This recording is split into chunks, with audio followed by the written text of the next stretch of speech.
Guys, the other week, I got a new job, which I was really looking for. I ended up leaving my old job because it was just a really awful environment. Didn't have a great boss, so I decided to leave, and I was kind of worried for a little bit. I was like, what's going on? I applied to probably 32 or 34 different places, and then I ended up getting 2 interviews, and I was really liking both of the jobs, and I asked the Lord, I said, please help me pick which one would be better. And within 10 minutes of praying that, I got a notification from one of the interviews, and they said that they did not pick me. So I was like, okay, perfect, this is what I was praying for. So the other job that I got, they originally just wanted me to work as a casual, like on call. And I was like, okay, whatever. And then I ended up praying. I said, I want to work here full time. And I just had my first week. I worked 48 hours. So they ended up putting me on the schedule. So I'm working full time now. And that's just one little thing he's done for me ever since I've been baptized.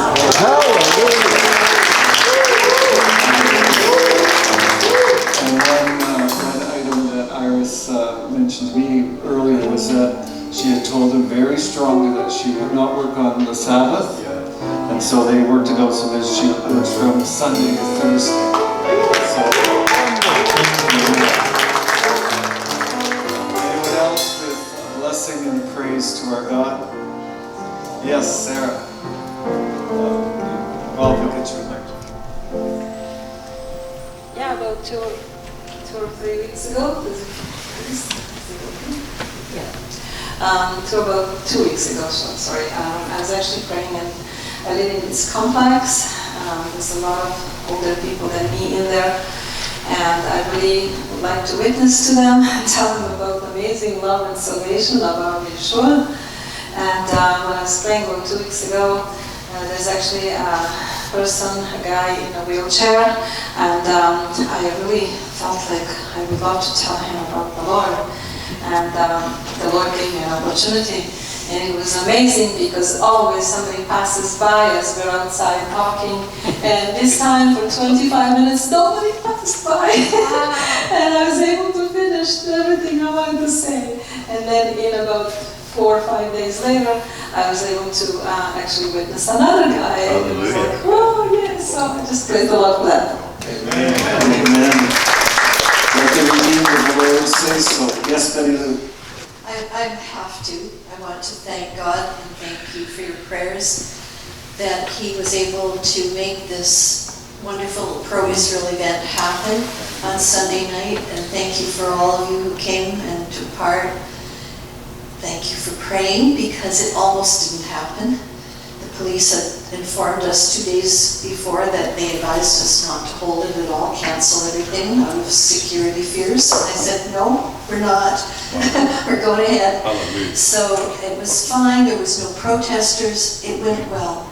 And somehow in the last week, we got like an extra 150 people signed up. They just kept pouring in. And the best for me, besides the great speakers and all, was to see all the pastors lined up, covering the whole front of that auditorium, so many that came. And they represent a lot of people. And so it encouraged me to know there's that many churches and ministries that do support Israel. And out of that, I think there's going to be many more things happening. Pastors saying, yes, I want to do something in my church. And sure enough, there's a group, the native Pentecostal pastor from Vancouver, and the black pastors like South Sudanese and Ugandan. Like there are several churches in Vancouver that work with the First Nations there. They're holding something special on the days leading up to October 7th. So for 3 days there will be times in the evening of prayer for Israel. And they've announced this. They're very brave doing that in Vancouver. So do pray for them, and we'll make sure that I get the poster about that out to everybody, because they're making it public, I think. And I was okay. We weren't allowed to make ours public, but I think Vancouver Police has more security people that they can put on the job than you do. So anyway, it was a great blessing, and I want to thank you.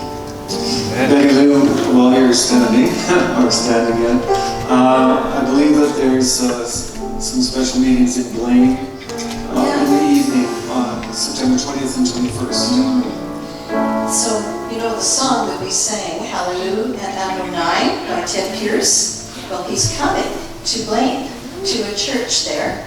He's one of the original Messianic singers, worship leaders.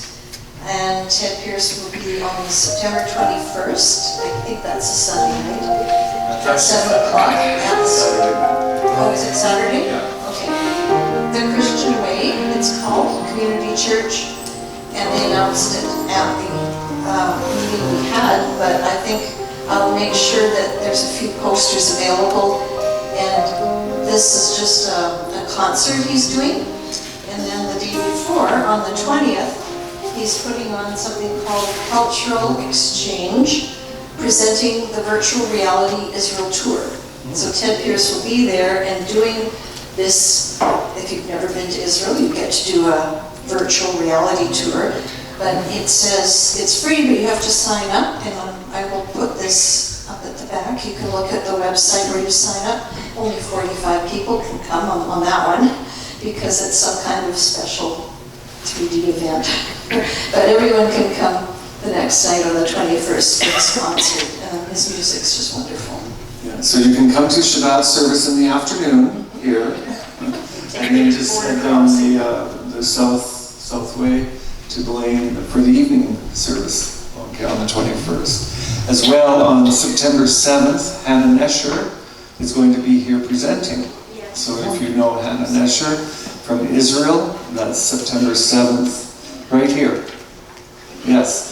And that is provided her plane lands on time at Abbotsford Airport, and but she is planning to be here for that Sabbath. So keep that in mind. Tomorrow morning is men's breakfast, I believe, yes? So Crossroads at 8:30 for the guys, and Ron and Michael Martin kind of help coordinate that. Amen. Well, let's stand and meet and greet one another.